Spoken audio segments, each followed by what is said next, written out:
according to the fundamental theorem of calculus, if a function is continuous over a closed interval ab, then its changing upper bound integral has to be its antiderivative. However, if a function is only Riemann integrable over a closed interval ab, right, not necessarily continuous, but only Riemann integrable, then what will happen? Then we can draw this conclusion: the changing upper bound function from fixed lower bound a all the way up to changing upper bound x, f of little t dt, we denote it as capital of f of x, must be continuous over the closed interval ab. And here's the proof. So notice that if f of function is only Riemann integrable over this closed interval, it doesn't necessarily mean it has antiderivative. I'll prove that in a future video. So vice versa, if a function has antiderivative, it doesn't necessarily mean it is Riemann integrable. I'll also prove in a future video. But first, let's prove this theorem. So given that this condition, we want to prove this conclusion. So we want to prove. So remember the definition of continuity, right? So for any epsilon that's larger than 0, there exists a delta that's larger than 0. So that as long as x minus x naught is less than delta, then the absolute value of capital F of x minus capital F of x naught is less than epsilon. So we want to prove this to show that capital F of x is continuous at the point of x naught. So this x naught is arbitrarily randomly chosen over this closed interval, right? We want to show that it is continuous at x naught. So this is our goal. But first, let me just write down this absolute value, right? So this absolute value of f of x minus f of x naught is actually equal to the absolute value of definite integral from little a all the way up to x. I'll just omit the integrand. I'll just save some space. So minus the integral from little a all the way up to x naught, right? Because the inside variable just denote the changing upper bound, right? Just replace the upper bound with x naught. So absolute value. And if we observe closely, what's the meaning of the difference between two integrals? So here is little a. There's b, right? So maybe this is x naught. Maybe this is x. So the integral from a all the way to x is the area under the curve from this point to that point, right? The integral from a all the way up to x naught is the area under the curve from this point only up to this point. So their difference is nothing but the area of this part. That is the integral from x naught all the way up to x. Right? So absolute value of the integral from x naught up to x, little f of t dt, absolute value. So we want to loosen the inequality a little bit. In the end, we hope that we achieve some expression involving the absolute value of x minus x naught and let that be less than epsilon.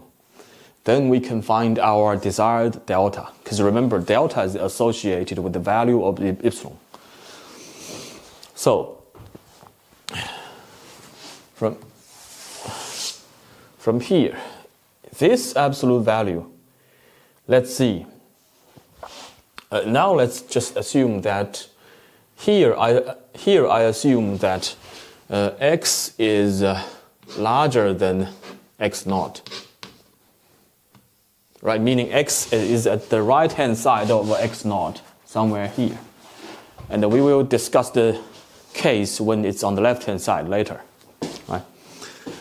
So that way I can just get rid of the absolute value and make it larger, losing the inequality. Right? So this way is less than or equal to, so I can get rid of the outside absolute value and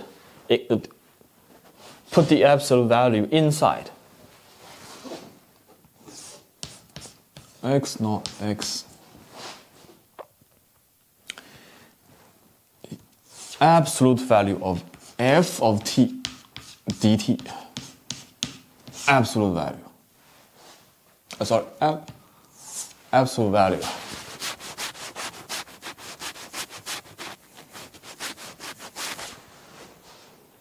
Right, so this is loosened. So this can be verified using Riemann sum easily. Maybe I'll prove this property later in a future video. So when we have this, we want to loosen it further a little bit. Can we loosen the inside integrand? So f of x is given to be Riemann integrable over this interval. So that means little f function has to be bounded. That's another property which I will also prove in a future video. So that means f must be bounded. So we can replace the absolute value of f with capital M, right? So it's less than or equal to integral from x naught to x capital M dt. And that is equal to, of course, capital M times x minus x naught. Like I said, we assume x is at the right-hand side of x naught. So meaning x minus x naught is greater than 0.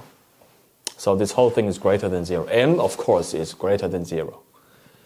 So all we have to do is to let this expression less than epsilon. Then we can successfully work out x minus x naught, right? So that means x minus x naught just have to be less than, divide m over here, right? Epsilon over capital M. So that means as long as x minus x naught is less than epsilon over m, then we can make sure that the absolute value of those two functional values is less than epsilon, right? So we've achieved our goal. We've really found we're halfway through, right? So this time I'm going to discuss x if is at the left-hand side of x naught. So this time if x is less than x naught, what will happen? Everything else the same. The only difference is that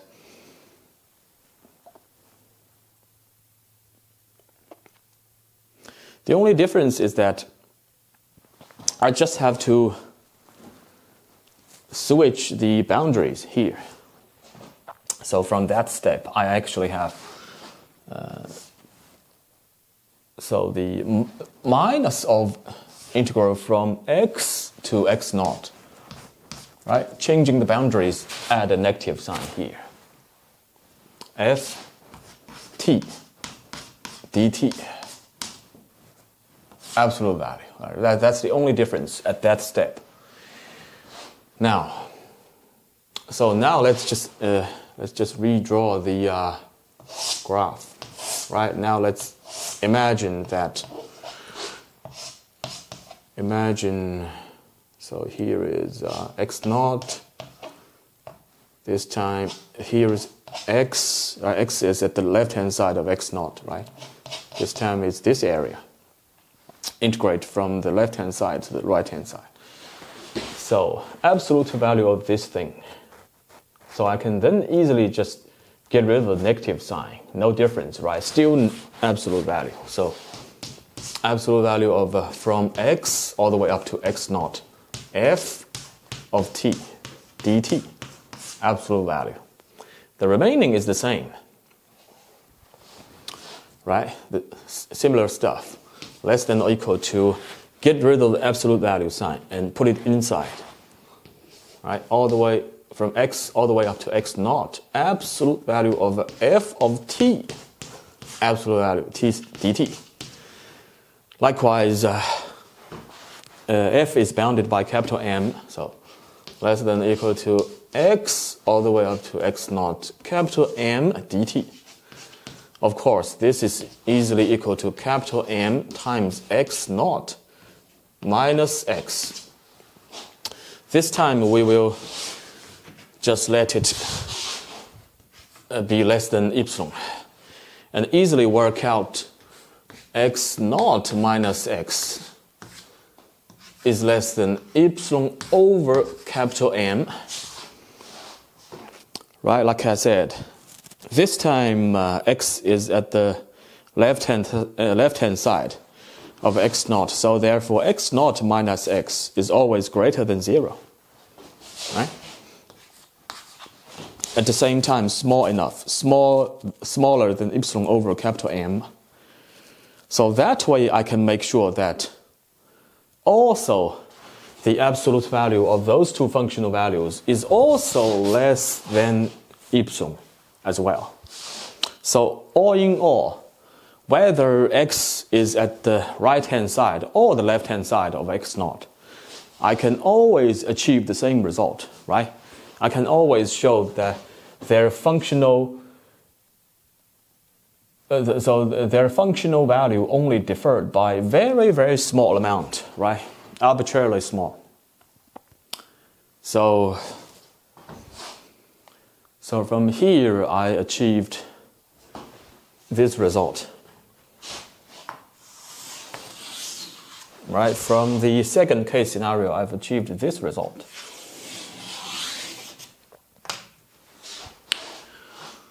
So if we just change the to translate it into English, so this equation means the distance between those 2 points is small enough, smaller than this amount, right? That's their distance. So this equation also in English, it means same 2 points, their distance is very, very small, also smaller than this same quantity. So again, to translate it into mathematics, it means that the distance between 2 points, right, x minus x naught, right, here because this is larger than that, here because this is larger than that, so they both represent distance, right? Here I represent distance by adding an absolute value, also represents distance, right? All in all, their distance is small enough. How small? Smaller than this quantity, right? Epsilon over capital M. So I've really shown this conclusion that as long as those 2 points are close enough, right? Their distance is small enough. Then I've really shown there are corresponding functional values are also close enough, right? The distance between their corresponding functional value is really small enough, smaller than epsilon, right? Epsilon means arbitrarily small, right? Small enough. So in other words, I've really found a delta. So delta is exactly epsilon over capital M. Like I said, delta is always associated with the value of epsilon. So here I've really found a delta which is equal to epsilon over capital M, right?